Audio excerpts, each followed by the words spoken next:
Hey everyone, just want to make a quick video going through the basics of manual photography. Let's start with the big three settings: aperture, ISO, and shutter speed. So aperture, which is also called the f-stop, refers to how big the camera hole is. So the smaller the number, the wider the hole, and a wide aperture lets in as much light as possible, and also gives you a nice shallow depth of focus for that creamy blurry background. The only reason you'd want to use a smaller aperture is when you want to get both the foreground and the background elements in focus, such as in a group photo, as a smaller aperture means a wider plane of focus, so you can get more people actually in focus in your shot. ISO refers to the artificial brightness. So if you use a really high ISO, your image will look brighter, but there's also going to be a lot of grain and noise. So keep your ISO below 400 unless you really need to increase it. Shutter speed is how long the camera sensor is exposed to light, so it's presented as the inverse of the actual speed. For example, a shutter speed of 100 means that it's open for 1/100th of a second. A shutter speed of 5 means it's open for 1/5 of a second. So a lower shutter speed is going to give you motion blur, which you usually don't want, so keep it at least above 100.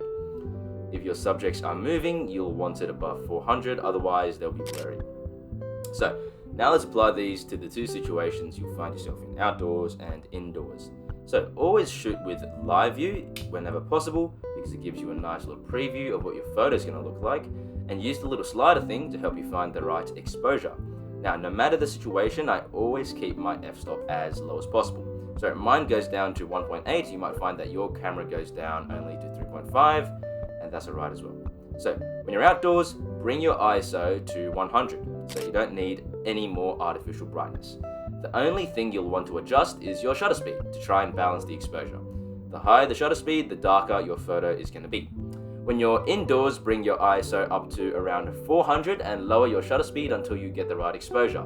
If you find that your shutter speed is hitting around 80 and your photo is still too dark, then you can increase the ISO until the exposure is balanced. To finish up, let's talk about framing. So the main mistake I see is trying to get the subject's face in the center of the frame. Make sure your subject occupies most of the frame by placing their face at the upper third. With party photography, you'll want to be zoomed out as much as you can and try to get their whole body in the frame. So that's all for now. I'll see you guys soon.